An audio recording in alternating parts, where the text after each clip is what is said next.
So information system components తెలుసుకున్నాం. People అలాగే hardware, software, network, database, data related concepts అన్ని కూడా తెలుసుకున్నాం. సో ఈ కాంపోనెంట్స్ అన్నిటిని కూడా సేఫ్ గార్డ్ చేయాలి. కంట్రోల్ అనేది ఏంటన్నా పని ఏదైతే మనం ఒక విధంగా జరగాలని ఒక స్టాండర్డ్ పెట్టుకున్నాం దాని ప్రకారంగా జరిగేలాగా మానిటర్ చేయడం. సో ఫస్ట్ ఆఫ్ ఆల్ ఆ కంట్రోల్ కనుక దాటితే మానిటర్ చేస్తూ ఉండాలి. కంట్రోల్ కనుక దాటితే దాన్ని మళ్ళీ విత్ ఇన్ ద కంట్రోల్ లోకి తీసుకొచ్చుకోవాలి. సో ఈ కాంపోనెంట్స్ అన్ని కూడా with in the defined aspects work చేస్తున్నా లేదా అనేది మానిటర్ చేయడానికి ఒకటి ఉండాలి. సో అంటే మానిటర్ చేసేవాడికి ఇవన్నీ ఎలా పనిచేయాలి, ఏ విధంగా పనిచేయాలి, ఏ విధంగా పని చేయకూడదు, ఏ డీవియేషన్ వస్తే ఎక్కడ తేడా జరిగింది అనేది ఇవన్నీ కూడా తెలిసి ఉండాలి.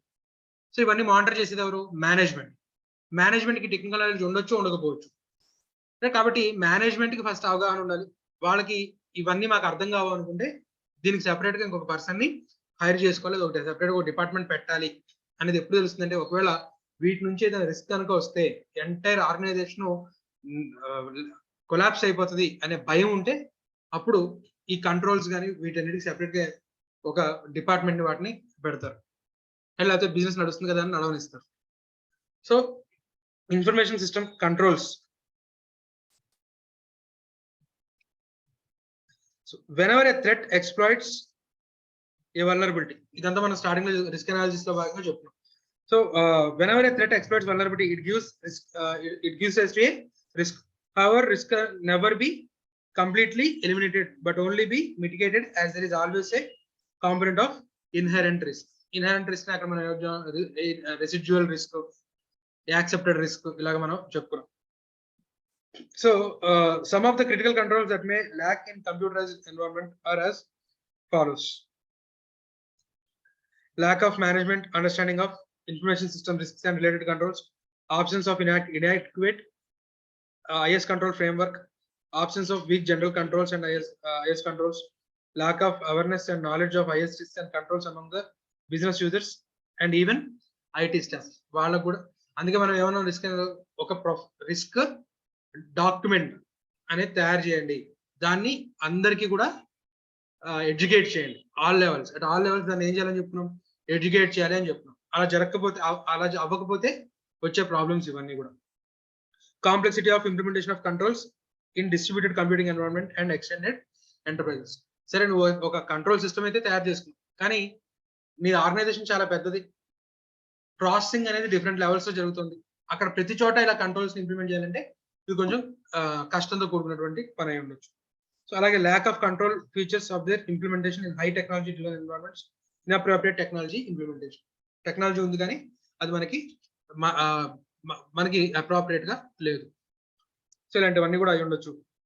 సో దానికోసంగా అసలు ఫస్ట్ అంటూ ఇన్ఫర్మేషన్ సిస్టమ్ కంట్రోల్స్ అంటే ఏంటో తెలిస్తే దాని ప్రకారంగా మనం అప్రోప్రియేట్ డివైజెస్ సెలెక్ట్ చేసుకోవడం కానీ, లేదా అప్రోప్రియేట్ ఇంటర్నల్ కంట్రోల్స్ ని ప్లేస్ చేయడం కానీ జరుగుతుంది. సో ఇన్ఫర్మేషన్ సిస్టమ్స్ కంట్రోల్స్ లో మనకి ఆబ్జెక్టివ్ కంట్రోల్, సో కంట్రోల్స్ ని ఎందుకు ఇంప్లిమెంట్ చేయాలనుకుంటున్నాం, so what is your object, అలాగే nature of information system resource. Information system resource కి రిస్క్ ఎక్కడి నుంచి వస్తూ ఉంది, రైట్? సో అది మనకి నేచర్, అలాగే information system functions. 3 major classifications in information system controls: objective, nature, IS functions. Objective preventive, detective, corrective. ఒకటి అసలు ఎర్రర్ జరగకుండానే ప్రివెంట్ చేసుకోవడం, ఒకవేళ జరిగినా ఇమ్మీడియట్ డిటెక్ట్ అయ్యి ఫీడ్బ్యాక్ రావడం, అంటే రిపోర్టింగ్ చేయడం. డిటెక్టివ్ డిటెక్ట్ చేసిన తర్వాత ఓకే నువ్వు బాగానే చెప్పావు, కరెక్ట్ గా ఎక్కడ తప్పు జరిగిందో వెంటనే నీ బాధ్యతను నిర్వహించావని చెప్పి వాడిని ప్యాటింగ్ చేసి వదిలేస్తే సరిపోతుందా? ఇమీడియట్ గా ఏం చేయాలి? కరెక్టివ్ యాక్షన్ తీసుకోవాలి, రైట్? సో కరెక్టివ్ అనేది ఎక్కడ నుంచి తీసుకోవాలి? Root cause. పైన ప్రాబ్లమ్ సాల్వ్ చేసేయడం కాదు, రూట్ కాజ్ ఏంటి అనేది రూట్ కాజ్ దగ్గర నుంచి ఎలిమినేట్ చేయడం అనేది బెటర్. సో అలాగే మనకి సరే అవి చూద్దాం. సో ఆబ్జెక్టివ్ కంట్రోల్స్ వచ్చేసరికి preventive, detective, corrective. Nature environmental, physical axis, logical axis. So మన ఇన్ఫర్మేషన్ సిస్టమ్ అసెట్స్ ఏవైతే ఉన్నాయో దానికి ఒకటి ఎన్విరాన్మెంట్ నుంచి రిస్క్ ఉందట, ఫ్లడ్, ఫైర్, ఎలక్ట్రికల్ ఇలాంటివి ఇంకొన్ని ఉంటాయి, అలాంటి ఎన్విరాన్మెంట్ నుంచి రావచ్చు. రెండోది ఫిజికల్ యాక్సిస్, ఎవరిని ఆ రిసోర్సెస్ ని ఎవరైతే ఫిజికల్ గా యాక్సెస్ చేస్తున్నారో వాళ్ళ ద్వారా ప్రమాదం. సో దాన్ని ఏ విధంగా మనం కంట్రోల్ చేయొచ్చు, అది ఫిజికల్ యాక్సెస్ కంట్రోల్స్. మూడోది లాజికల్ యాక్సెస్ కంట్రోల్స్. మనం అక్కడ రిస్క్ గురించి చెప్పినప్పుడు చెప్తున్నాం. ఎన్వైరన్మెంట్ నుంచి ప్రొటెక్ట్ చేసాం, ఫిజికల్ గా వచ్చే వాటి గురించి ప్రొటెక్ట్ చేస్తాం. మరి మనం ఇంటర్నెట్ తో కనెక్ట్ అవ్వాలి కదా. సో ఇంటర్నెట్ తో కనెక్ట్ అయ్యాం, మనకంటూ సెపరేట్ గా యూట్యూబ్ చూడాలనుకుంటే యూట్యూబ్ సర్వర్ నుంచి డైరెక్ట్ గా మీ ఇంటికి ఏమి కేబుల్ లేదు. మనం పబ్లిక్ నెట్వర్క్స్ యూజ్ చేస్తున్నాం. పబ్లిక్ నెట్వర్క్స్ యూజ్ చేస్తున్నప్పుడు మనం కొన్ని పిగ్గీ బ్యాకింగ్ కానివ్వండి, లేకపోతే సబ్మెర్సివ్ అటాక్స్ కానివ్వండి, ఇలాంటి వైర్ ట్యాపింగ్ కానివ్వండి, ఇలాంటివి జరిగే ఛాన్సెస్ ఉన్నాయి. అంటే ఒక అనాథరైజ్డ్ పర్సన్ ఆ ఇంటర్నెట్ కేబుల్స్ ద్వారా లేకపోతే పబ్లిక్ యాక్సెస్ నెట్వర్క్స్ ద్వారా మన సిస్టంలోకి చొరబడవచ్చు.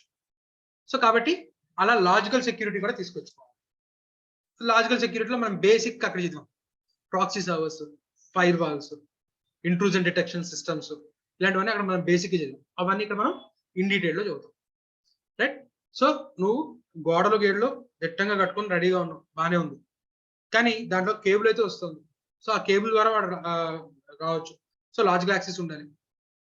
గోడకి గేట్ అయితే పెట్టావు ఆథరైజ్డ్ పర్సన్స్ ని పంపించడం కోసం. సో ఆథరైజ్డ్ పర్సన్ ద్వారా రిస్క్ ఉంది. సో దానికి physical access controls. Right. So మనకి ఆబ్జెక్ట్ వచ్చేసరికి preventive, detective and corrective.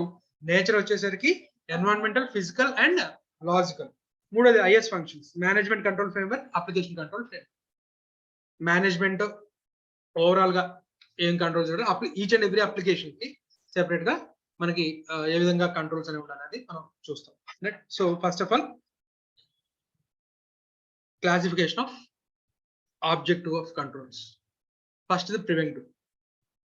Preventive ఇప్పుడు మనం ఏవైతే డెఫినేషన్ చదువుతున్నామో ఆ డెఫినేషన్ లో చిన్న చిన్న వర్డ్స్ చేంజ్ చేసుకుంటే మీకు మూడింటికి కూడా ప్రివెంటివ్, డిటెక్టివ్ అలాగే కరెక్టివ్ కి డెఫినేషన్ అనేది వచ్చేస్తుంది.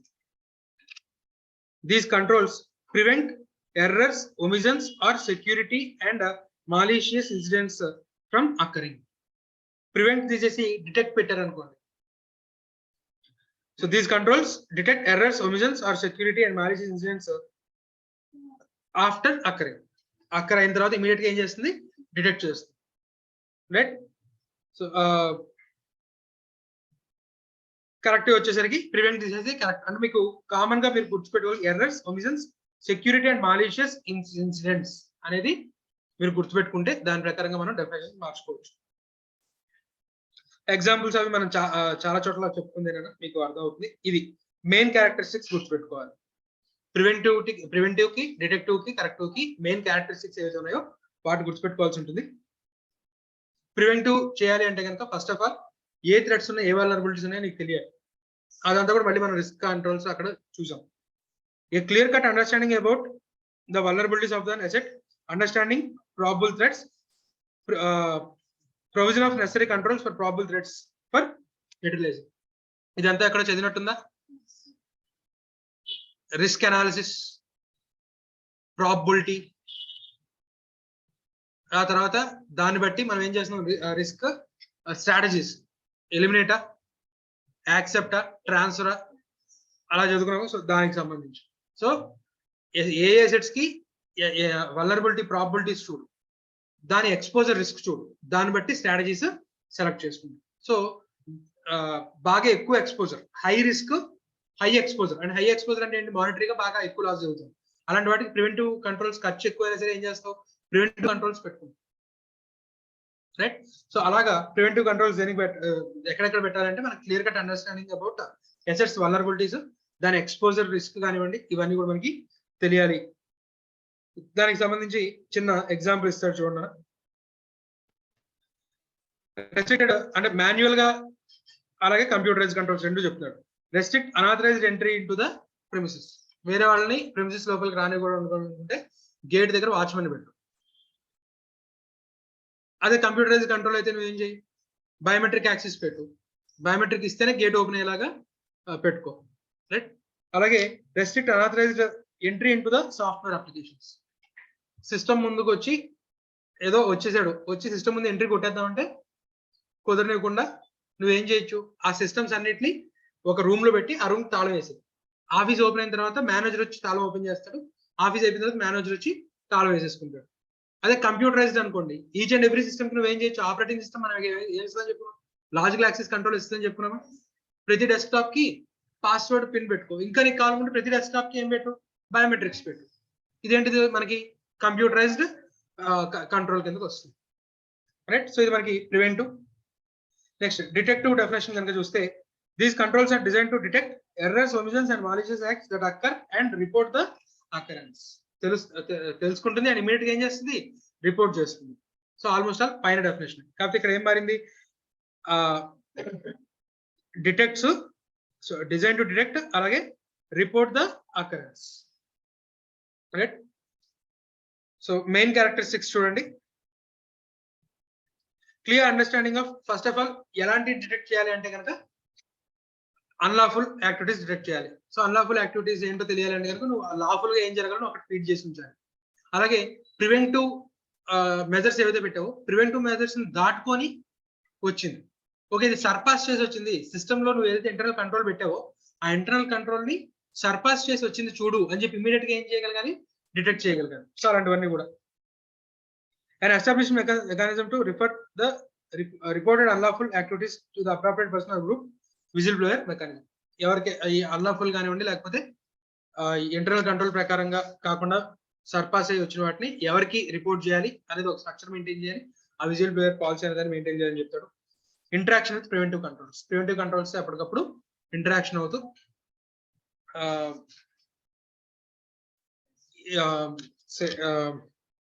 To prevent such acts from occurring. ఏదైతే మనం రిస్క్ వల్నరబిలిటీ అనుకుంటున్నామో ఆ వల్నరబిలిటీ జరగకుండా చూసుకోవడం. అలాగే surprise checks by supervisor. Example చూడండి, మీకు తెలుస్తుంది. Next corrective controls. So general గా రిస్క్ అనేది లేదా ఇలాంటి ఈవెంట్స్ జరగాలని మనం కోరుకో. జరిగిందని చెప్పి ఏడుస్తూ కూర్చోకూడదు. ఇమ్మీడియట్ గా ఎంత స్పీడ్ గా కుదిరితే అంత స్పీడ్ గా దాన్ని కరెక్టివ్ మెజర్ అనేది తీసుకోవాలి. అండ్ దట్ టు రూట్ కి వెళ్ళి తీసుకోవాల్సి ఉంటుంది. So it is desirable to correct errors, omissions or incidents once they have been detected. These controls are reactive in nature. Preventive enti proactive. Idu vachesariki reactive in nature. These vary from simple correction of data entry errors to identifying and removing unauthorized users or software from systems or networks to recovery from the incidents, disruptions or disasters. Simple ga error ni correct chesedi. Ekkado plug ఊడిపోయింది, net ఆగిపోయింది, అందరికీ కూడా network ఆగిపోయింది, తీసుకెళ్ళి plug insert చేయడం. Right. లేదా ఏదో డేటాలో ఎర్రర్ ఉంది, డేటా ఎర్రర్ మార్చడం. ఏదో ఒక అనాథరైజ్డ్ యూజర్ వచ్చాడు, ఆ యూజర్ ని ఐడెంటిఫై చేసి వాడిని సిస్టమ్ నుంచి డిలీట్ చేసి అసలు వాడంటూ ఎలా రాగలిగాడు అనేది ఐడెంటిఫై చేసి ఆ వల్నరబిలిటీని కూడా క్లోజ్ చేయడం. సో అంటే సింపుల్ నుంచి కాంప్లెక్స్ వరకు ఈ ప్రాబ్లం కరెక్షన్ మెజర్స్ అనేవి ఉండొచ్చు. సో మెయిన్ క్యారెక్టరిస్టిక్స్ చూస్తే, minimising the impact of the threat, identifying the cause of the problem, providing remedy to the problems discovered by detective controls, getting feedback from preventive and detective controls, correcting error arising from the problem, modifying the process systems to minimize the future occurrences of the incidents. So వాడడం అలా ఎలా జరిగిందో చూసుకొని దాన్ని ఆ process నే మార్చేయడం, లేదా దాంట్లో ఏదైనా బగ్ ఉంటే కనుక ఆ బగ్ ని మనం ఫిక్స్ చేసుకోవడం. సో ఇది కరెక్టివ్ కంట్రోల్స్. నెక్స్ట్ వచ్చేసరికి మనకి nature of information system resources కి, నేచర్ నుంచి ఉన్నటువంటి రిస్క్స్ ఏవైతే ఉన్నాయో అవి మనకి 5 టైప్స్ చెప్తున్నారు. Environmental controls,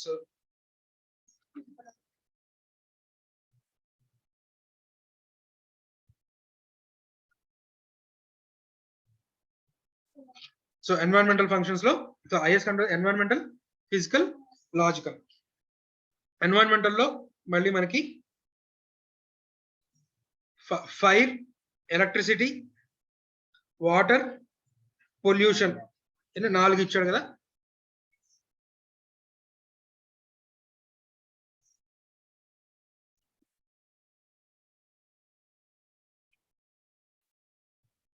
fire,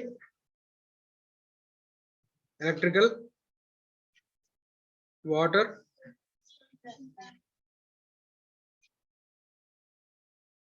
pollution. Fire నుంచి రిస్క్ ఉంది, ఫైర్ డిటెక్టర్స్ పెట్టుకో, అలారం సిస్టమ్ పెట్టుకో, ఫైర్ ఎక్స్టింగ్విషర్స్ పెట్టుకో, ఫైర్ ప్రూఫ్ వైరింగ్ తీసుకొచ్చుకో. రైట్. వుడ్ కానివ్వండి, ప్లాస్టిక్ కానివ్వండి, ఇలాంటివి అవాయిడ్ చేసి ఫైర్ ప్రూఫ్ వాల్ కానివ్వండి, లేకపోతే ఫైర్ ప్రూఫ్ ఫ్లోరింగ్ కానివ్వండి, వైరింగ్ అనేది డైరెక్ట్ గా గోడలో నేల మీద కాకుండా కొంచెం ఎలివేటెడ్. మనకి సాఫ్ట్వేర్ కంపెనీస్ లో వీటిలో కనుక చూస్తే డైరెక్ట్ గా టైల్స్ కింద ఎలివేషన్ చేసుకొచ్చి వైరింగ్ అనేది చేసుకుంటూ వెళ్తారు.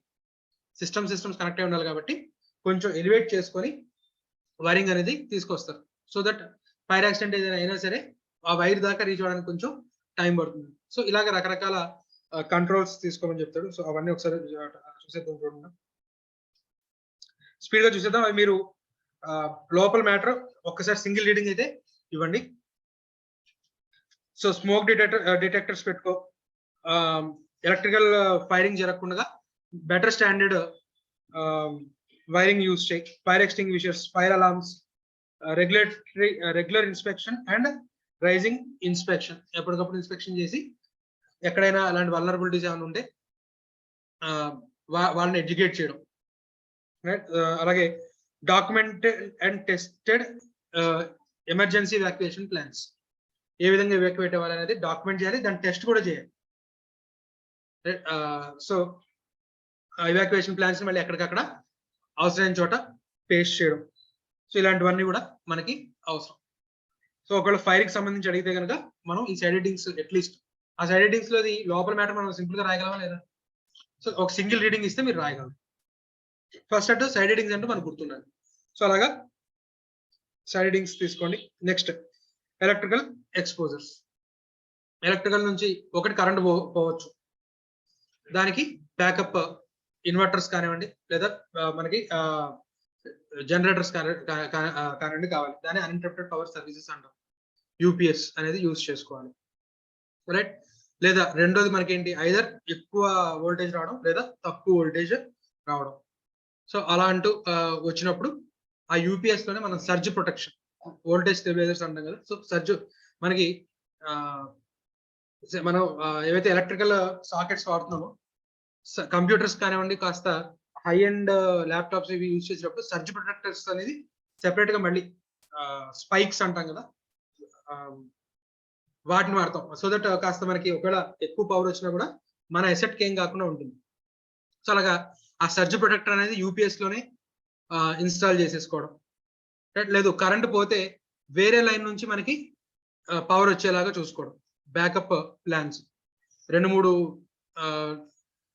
మనకి మన వీధిలో కరెంట్ ఉంటుంది, వెనకాల మన వీధిలో కరెంట్ ఉంటుంది, మళ్ళీ వెనకాల వీధిలో కరెంట్ ఉంటుంది.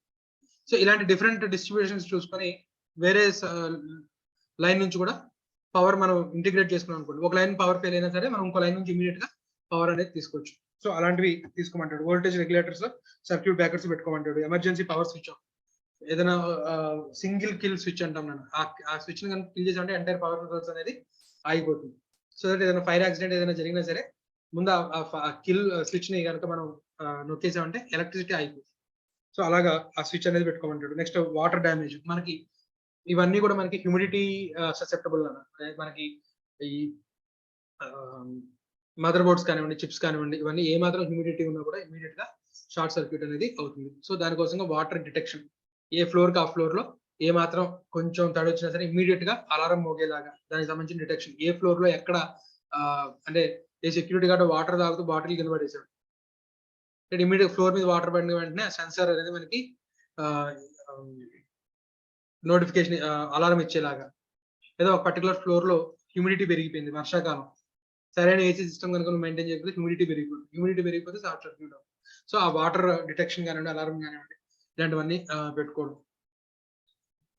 స్ట్రాటజికలీ లొకేటెడ్ కంప్యూటర్ రూమ్ అనేది గ్రౌండ్ ఫ్లోర్ లో ఉండకూడదు, టాప్ ఫ్లోర్ లో ఉండకూడదు, మిడిల్ రూమ్ లో పెట్టుకోవడం. ఎందుకంటే గ్రౌండ్ ఫ్లోర్ లో పెట్టుకున్నాం అనుకో, ఒకవేళ వర్షాకాలం వచ్చి ఫస్ట్ ఫ్లోర్ దాకా సెకండ్ ఫ్లోర్ దాకా మునిగిపోతుంది. సో కాబట్టి అలాంటి గ్రౌండ్ ఫ్లోర్ లో ఉండకూడదు, అలానే టాప్ ఫ్లోర్ లో ఉండకూడదు, స్ట్రాటజికల్ గా లొకేట్ చేసుకోవాలని చెప్తాడు. ఓవరాల్ గా ఒక రీడింగ్ ఇవ్వండి, చూడొచ్చు. Next pollution and others. చిన్నప్పుడు మనం computer labs, schools computer lab వెళ్ళినప్పుడు బయట షూస్ చెప్పులు ఇప్పేసి రమ్మంటారు. ఏమన్నా అంటే కంప్యూటర్ వైరస్ వస్తుంది, ఇది మన చెప్పులో ఉండే దాని ద్వారా జర్మ్స్ ద్వారా ఆ వైరస్ వస్తుంది. అలాగా దాని వైరస్ వచ్చింది. ఏదైతే డస్ట్ ఉంటుందో, డస్ట్ పార్టికల్స్ వాటి మీద స్టోర్ అయిపోతాయి. మీరు సిస్టమ్స్, ల్యాప్టాప్స్ ఒకసారి ఓపెన్ చేసి చూస్తే బోర్డు అంత దుమ్ము ఉంటుంది, రైట్? అవి ఆ ఫ్యాన్ ఏదైతే కూలింగ్ సిస్టమ్ అయితే ఆ ఫ్యాన్ పట్టేసి ఫ్యాన్ తిరగకుండా చేయడం, దాని ద్వారా చిప్ బాగా వేడెక్కిపోయి కాలిపోతుంది. సో ఇదంతా ఎవడు పెడతాడు అని చెప్పి అసలు దుమ్మే బయటకు దుమ్మే లోపలికి రాకుండా చూసుకోవడం. సో అలాగే మనకి సో ఇక్కడ మనకి 2 కంట్రోల్స్ చెప్తాడు.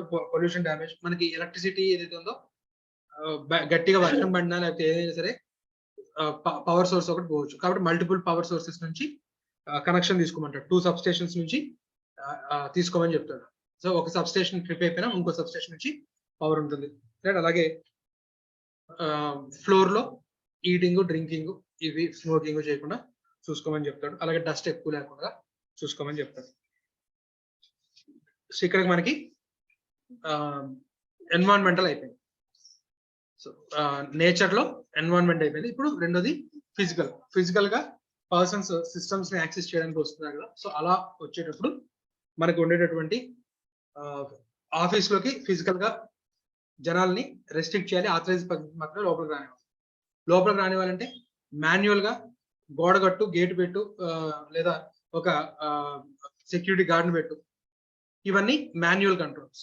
సో ఇప్పుడు మనం ఏం మాట్లాడుకుంటున్నాం, కంప్యూటరైజ్డ్ డిజిటల్ గురించి మాట్లాడుకుంటున్నాం. సో దాంట్లో భాగంగా లాక్ ఆన్ డోర్స్. ఆ లాక్స్ అనేవి మాన్యువల్. రైట్, ప్రతి డిపార్ట్మెంట్ కి లేదా ఇన్ఫర్మేషన్ అసెట్స్ ఉన్న రూమ్ లోకి డోర్ పెట్టు, డోర్ కి లాక్ పెట్టు.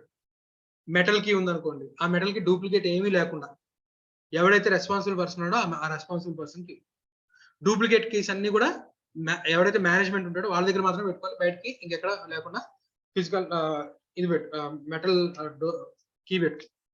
ఇప్పుడు టెక్నాలజీ పెరిగింది కాబట్టి కీ సైఫర్ లాక్స్ అయినా పెట్టు. సైఫర్ లాక్స్ లో ప్రాబ్లం ఏంటి అంటే ఒకటే పాస్వర్డ్ అందరికి. సూట్ కేసు లాక్ ఉంటుంది కదా, సూట్ కేసు లాక్ నువ్వు ఓపెన్ చేయాలంటే నీకో నెంబరు, లేదా మీ మదర్ ఓపెన్ చేయాలంటే వాళ్ళకో నెంబర్ ఉండదు, అందరికీ కలిపి ఒక నెంబర్. సో సైఫర్ లాక్స్ లో అందరికీ కలిపి ఒకటి. రైట్, దాంట్లోనే మనకి నెక్స్ట్ ఫిజికల్ ఐడెంటిఫికేషన్ నెంబర్ చెప్తాం. అంటే ఒక్కొక్కరికి ఒక్కొక్క పిన్ సెపరేట్ గా పెట్టుకోవచ్చు. Right, so first of all lock on doors అయితే కనుక bolting door locks, electric door locks, cipher locks. ఈ సైఫర్ లాక్స్ వచ్చేసరికి కాంబినేషన్ ఉంటుంది. బోల్ట్ డోర్ లాక్స్ అంటే మనం చెప్పుకున్నాం కదా, మెటల్ కీ అనేది ఉంచుకోవడం. ఎలక్ట్రికల్ డోర్స్ వచ్చేసరికి స్మార్ట్ కార్డ్స్ ద్వారా లేదా నంబర్ ప్యాడ్ ఎంట్రీ ద్వారా, లేకపోతే బయోమెట్రిక్ ద్వారా ఇచ్చేస్తే ఒక 10 to 20 seconds door slot open అవుతుంది. నువ్వు వెళ్ళిపోయిన వెంటనే డోర్ అనేది క్లోజ్ అయిపోతుంది. సో ఇలాగా లాక్ ఆన్ డోర్స్ అనేది పెట్టుకోవడం, ఇది ఒక category. So physical access controls లో first category lock on doors. Lock on doors లో సైఫర్, బోల్ట్, అలాగే electrical doors, electronic doors. Next వచ్చేసరికి ఫిజికల్ ఐడెంటిఫికేషన్ మీడియం. ఇక్కడ నువ్వు ఫస్ట్ లాక్ ఆన్ డోర్స్ లో కీ ఎవరి దగ్గర ఉంటే వాడిని లోపలికి రానిచ్చేస్తాం. వస్తున్నవాడు ఎవడు ఏంటి అనేది తెలియదు. కీ ఉందంటే మనోడేలే అనుకుంటున్నాం, కానీ వస్తున్నవాడు ఎవడెవడు ఏ డిపార్ట్మెంట్ ఎంతసేపు ఉన్నాడు, ఏం చేశాడు, ఏ డిపార్ట్మెంట్ నుంచి ఏ డిపార్ట్మెంట్ కి, ఇదంతా నువ్వు లాగిన్ చేద్దాం అనుకుంటే ఆ పర్సన్ నువ్వు ఇండివిజువల్ గా మానిటర్ చేయడానికి నీకు ఒక మెకానిజం కావాలి. ఆ మెకానిజం ఏంటన్నా ఫిజికల్ ఐడెంటిఫికేషన్ మెకానిజం. దాంట్లో భాగంగా పిన్. ప్రతి డిపార్ట్మెంట్ కి గ్లాస్ డోర్స్, ఆ గ్లాస్ డోర్స్ దగ్గర ఈ సైఫర్ లాక్, వాళ్ళకి విడిగా పిన్. అంటే వాళ్ళ ఎంప్లాయీ కోడ్ ఏదో ఒకటి కొట్టారనుకోండి, ఎంప్లాయీ కోడ్ అంటే అందరికీ తెలిసిపోతుంది. ఎంప్లాయీ కోడ్ బదులు ఏదైనా పిన్ వాడు ఓన్ గా సెలెక్ట్ చేసుకుని పిన్ చేసుకొని ఆ పిన్ ఎంటర్ చేస్తూ వెళ్ళాడు అనుకోండి, సో ఆటోమేటిక్ వాడు ఏ డిపార్ట్మెంట్స్ యాక్సెస్ చేశాడో తెలుస్తుంది. సో అలా పిన్ అని. కానీ వాళ్ళ రోజు మనం ఏం చెప్పుకున్నాం, సీసీ కెమెరాసే డైరెక్ట్ గా ఫేస్ రికగ్నిషన్ మెకానిజం వచ్చింది కాబట్టి గ్లాస్ డోర్స్ ఏం లేవు, వాడు ఎవడెవడు ఎక్కడెక్కడ ఎంత తిరిగాడు అనేది మనకు తెలిసిపోతుందని చెప్పాం. సో అలా సీసీటీవీ సర్వేలెన్స్ ద్వారా కూడా మనకు తెలుస్తుంది. సరే, ఫిజికల్ ఐడెంటిఫికేషన్ నెంబర్. రెండోది ప్లాస్టిక్ కార్డ్స్. ఐడి కార్డ్స్ పెట్టుకొని తిరుగుతారు కదా, సో అవి ట్యాపింగ్ చేయడానికి. సో ఆ ట్యాప్ చేస్తేనే వాడికి ఆ పర్టికులర్ డిపార్ట్మెంట్ కి యాక్సెస్ వస్తుంది. మార్కెటింగ్ డిపార్ట్మెంట్ వాడికి ఇన్ఫర్మేషన్, ఇది మనకి ఈ డేటా అడ్మినిస్ట్రేటర్ డిపార్ట్మెంట్ తో పనే ఉండదు, సర్వర్స్ ఉన్న చోట. కాబట్టి వాడికి అక్కడ యాక్సెస్ ఇస్తామా, యాక్సెస్ ఇవ్వం. ఒకవేళ యాక్సెస్ ఉంది వాడికి పొరపాటున వెళ్తే కనుక ఇమీడియట్ గా నోటిఫికేషన్ వెళ్ళాలి.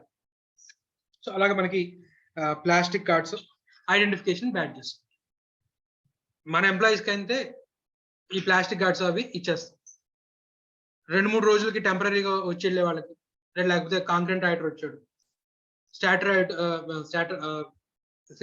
ఈ కాంక్రీట్ నైట్ వచ్చారు ఇద్దరు 2-3 రోజులు ఉంటారు. అయితే ఇంటర్వ్యూకి ఇవాళ ఒక 100 మంది వస్తారు. వాళ్ళందరికీ ఐడి కార్డ్ తయారు చేసి ఇవ్వలేం కదా. కాబట్టి ఐడెంటిఫికేషన్ బ్యాడ్జెస్, వీడు విజిటర్ ఎవరిని చూడడానికి వచ్చాడు, అవన్నీ కూడా డేటాబేస్ లో ఇక్కడ ఎంట్రీ చేసుకుంటారు.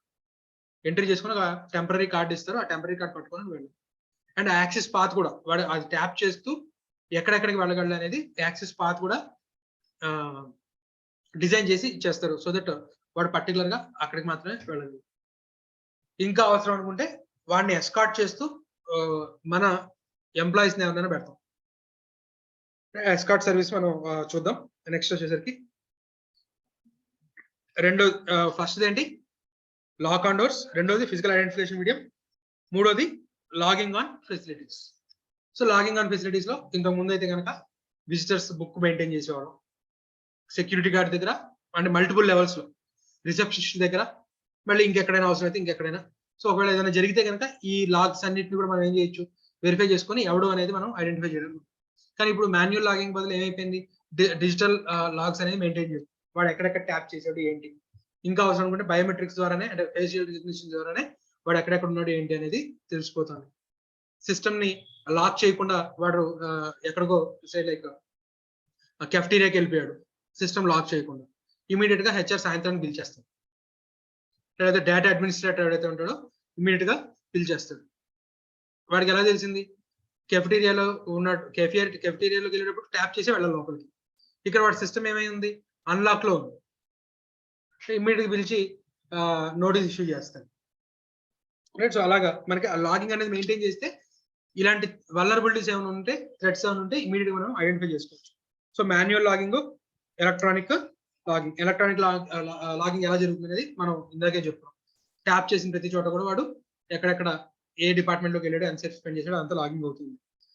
సో ఫస్ట్ ఏంటి లాక్ ఆన్ డోర్స్, రెండోది ఫిజికల్ ఐడెంటిఫికేషన్ మెకానిజం, మూడోది ఏంటి లాగింగ్ ఆన్ ఫెసిలిటీస్, నాలుగోది ఏంటన్నా other means of controlling physical access, video camera, security guards, control visitor access, bonded personnel, dead man doors or traps. ఇంకోటి ఏంటి non exposure of sensitive facilities, computer terminal locks, control entry point, alarm system, perimeter fencing, control of out of hours employees, secured reporter, document distribution chart. Okay right. చూద్దాం చూడండి. First video cameras చెప్పడం, security guard చెప్పడం, control visitor access ఇందాక మనం చెప్తున్నాం. వాడికి permanent temporary ID card ఇస్తారు. ఏ parts లో వాడు వెళ్ళగలడు, ఎక్కడ ఏ డిపార్ట్మెంట్స్ కి వెళ్ళగలడు, ఎన్ని ట్యాప్స్ అలవడు, ఇలాంటివన్నీ కూడా కంట్రోల్ యాక్సెస్ ఇస్తాము. ఇంకా అవసరం అనుకుంటే ఏం చేస్తాం, మన ఒక ఎస్కాట్ ని మన ఎంప్లాయీస్, రెస్పాన్సిబుల్ ఎంప్లాయీ ఎవరైతే ఉంటాడో, అంటే ఉద్యోగం పోతుంది ఏమైనా తేడా జరిగితే అనే భయం ఉన్న ఎంప్లాయీని వాడిని ఎస్కాట్ గా ఇచ్చి పంపిస్తాం. మూడోది బాండెడ్ పర్సనల్, ఎవరైతే సెక్యూరిటీ గార్డ్ ఉంటారో వాళ్ళని తక్కువకి వస్తున్నారు కదా అని 1000 రూపాయలకి 2000 రూపాయలకి నువ్వు తీసుకోవడం కాదు. ఒకవేళ జరగరాంది ఏదైనా జరిగితే ఆ లాస్ట్ లో బ్యాంక్ గ్యారంటీ ఇచ్చి ఉండాలి వాళ్ళు, రైట్, నీ దగ్గర నుంచే వసూలు చేస్తాము అని చెప్పి బాండెడ్ పర్సనల్ అనేది. అందుకే ఇండివిజువల్ గా హైర్ చేసుకోండి. దీన్ని ఏం చేస్తారు, అవుట్ సోర్సింగ్ ఇచ్చేస్తారు, సెక్యూరిటీ సర్వీసెస్ కి అవుట్ సోర్సింగ్ ఇచ్చేస్తారు. సో దట్ ఆ సెక్యూరిటీ కంపెనీ ఏం చేస్తుందంటే బాండ్ రాస్తుంది, బ్యాంక్ గ్యారంటీ ఇస్తుంది. ఏదైనా జరగడానికి జరిగితే కనుక వాళ్ళ దగ్గర నుంచి ఛార్జ్ చేయడం. సో అందుకోసమే మీకు ఏదైనా షాపింగ్ మాల్స్ కానీ దానికి వెళ్ళినప్పుడు పొద్దున సాయంత్రం వాళ్ళ ఎవరైతే వాళ్ళ అంటే ఈ సెక్యూరిటీ గార్డ్స్ కానివ్వండి, వీళ్ళు ఎవరైతే ఉంటారో వాళ్ళందరికీ బ్రీఫింగ్ ఇస్తారు. అక్కడ ఎవరైతే సెక్యూరిటీ హెడ్ ఉంటారో ఆ సెక్యూరిటీ హెడ్ బ్రీఫింగ్ ఇస్తూ ఉంటారు, ఏం చేయాలి ఏం చేయొద్దు, నిన్న ఏం జరిగింది, ఆ ఇన్సిడెంట్ మళ్ళీ రిపీట్ అవ్వకుండా ఏం చేయాలి, ఇలాంటివన్నీ కూడా వాళ్ళకి మీటింగ్ పెట్టి చెప్తూ ఉంటారు అన్నమాట. సో అలాగే bonded personnel. Dead man doors or man traps, అంటే ఆర్ఆర్ఆర్ లో బిల్డింగ్ లోకి ఎంటర్ అవడానికి 2 డోర్స్ ఉంటాయి కదా, మెయిన్ ఒక డోర్ తెచ్చుకుంటుంది, దాంట్లోకి వెళ్ళిన తర్వాత ఆ ఫస్ట్ డోర్ క్లోజ్ చేసుకున్న తర్వాత రెండో డోర్ ఓపెన్ అవుతుంది. సో ఇలాంటి వాటిని dead man doors or trapping doors అని చెప్పి అంటారు. సో దట్ ఇంపార్టెంట్ అసెట్స్ ఏవైతే ఉన్న రూమ్ ఉంటుందో దాన్ని డోర్స్ ఉంటాయి. సో దట్ వాడు లోపలికి వెళ్ళి ఫస్ట్ డోర్ క్లోజ్ అయిన తర్వాత అప్పుడు ఏమవుతుంది, రెండో డోర్ అనేది ఓపెన్ అవుతుంది. రైట్. సో అలాగా dead man doors or traps. Non exposure of sensitive facilities, ఇక్కడ సర్వర్స్ ఉన్నాయి, ఈ రూమ్ కి సర్వర్ కి వెళ్ళే రూమ్ దారి ఇది అని చెప్పి నువ్వు ఎక్కడ కూడా బోర్డ్స్ పెట్టకూడదు. ఎందుకంటే ఒకళ్ళు పొరపాటున ఇవన్నీ తప్పించుకొని ఎవరైనా వచ్చినా సరే సింపుల్ గా అవి చూసుకుంటూ వెళ్ళిపోతారు. నీకు ఎగ్జిట్ స్టెప్స్ ఇటు ఉన్నాయి, ఎమర్జెన్సీ ఎగ్జిట్ స్టెప్స్ ఉన్నాయి, లిఫ్ట్ ఇటు ఉంది, టాయిలెట్స్ ఇటు ఉన్నాయి, ఎఫ్టీడీ ఇటు ఉంది అని చెప్పడం ఓకే. కానీ బ్యాంక్ లో మీకు ఎక్కడ కూడా లాకర్ ఇక్కడ ఉంది, సేఫ్ రూమ్ ఇక్కడ ఉంది అని చెప్పి మీకు కనబడదు. క్యాష్ కౌంటర్ ఇక్కడ ఇది ఇక్కడ ఇంచి ఉంటుంది తప్ప. సో దట్ కొత్తగా ఒక పొరపాటున చొరబడి వచ్చినా వాడు ఎత్తుక్కోవాలి, తత్తరబెత్తగా తిరుగుతుంటే ఆయన పట్టుకోవాలి మనం. అంతేగాని అన్ని లైన్లు ఉన్నాయనుకోండి చాలా కాన్ఫిడెంట్ గా నడుచుకుంటూ పోతుంది. సో అలాగా non exposure of sensitive facilities. అలాగే కంప్యూటర్ టెర్మినల్ లాక్స్, ఈ కంప్యూటర్స్ ఏవైతే ఉన్నాయో వాటిని ఓపెన్ చేయకుండా కూడా లాక్స్. ఇంతకు ముందు ల్యాండ్ లైన్ మీద నెంబర్ నొక్కకుండా ఒక లాక్ దానికి ఒక కీ ఉండేది చూసారా, ఆ టైప్ లో అనుకోవచ్చు టెర్మినల్ లాక్స్. అలాగే alarm systems, control single entry point. Entry అనేది ఒకటే పాయింట్, ఎవరైనా సరే ఒకే మనకి పెద్ద పెద్ద ఆఫీసెస్ ఉంటాయి, 4 గేట్లు ఉంటాయి, అన్ని గేట్లు మూస్తుంటాయి, ఒకే ఒక గేట్ తెరిచి ఉంచుతారు. మన రైల్వే స్టేషన్ చూడండి 3-4 గేట్లు ఉంటాయి, కానీ సింగిల్ గేట్ నుంచే ఎంట్రీ పెడతారు. సో దట్ ఎవరు వెళ్తున్నారు ఏంటి అనేది వాళ్ళని తరోగా చెక్ చేసి పంపించుకోవడానికి ఈజీగా ఉంటుంది. So single entry point. Alarm system, perimeter fencing, మొత్తం మన ఏదైతే ప్రిమిసెస్ ఉంటుందో అదంతా కూడా ఫెన్సింగ్. అలాగే out of hours employee office లోకి రానియకుండా ప్రాపర్ కంట్రోల్స్ అనేవి ఉండాలి. ఒకవేళ రానిచ్చినా కూడా ఎందుకు రానిస్తున్నాం ఏంటి అనేది ప్రాపర్ లాగింగ్ అనేది మెయింటైన్ చేయాలి. Secured report, document distribution chart. ఏవైతే ఈ ఈవెంట్ జరిగితే ఏం చేయాలి, ఈ ఈవెంట్ జరిగితే ఏదో మన డాక్యుమెంట్స్ ఉన్నాయి కదా, ఆ డాక్యుమెంట్స్ అన్నింటినీ కూడా ఇది document distribution card. Document distribution card అంటే మనకి పెద్ద పెద్ద ఆఫీసులు ఏమవుతాయంటే ఈ ఫైల్స్ అవి ఎవరెవరికి ఇవ్వాలి అనేది కార్డ్స్ లో పెట్టేసుకొని, ఇదిగో ఇది వాళ్ళని వర్క్, ఈ ఫైల్స్ అన్ని కంప్లీట్ చేయమని చెప్పి డిస్ట్రిబ్యూట్ చేస్తూ వెళ్తారు. సో దాంట్లో ఉండే ఫైల్స్ అన్ని కూడా ఏంటి, ఇంపార్టెంట్ ఫైల్స్. సో కాబట్టి వాటిని అన్అటెండెడ్ గా వదిలేయకూడదు, దాని దగ్గర ఎవరైనా ఎప్పుడు ఉండాలి. లేని పక్షంలో దాన్ని ప్రాపర్ గా కవర్ చేసేసి తాళమైనా వేసి ఉంచాలి. సో అలాగా డిస్ట్రిబ్యూటెడ్ కార్డ్స్ కి సంబంధించి. నెక్స్ట్ లాజికల్ యాక్సెస్ కంట్రోల్ కొంచెం పెద్దదే.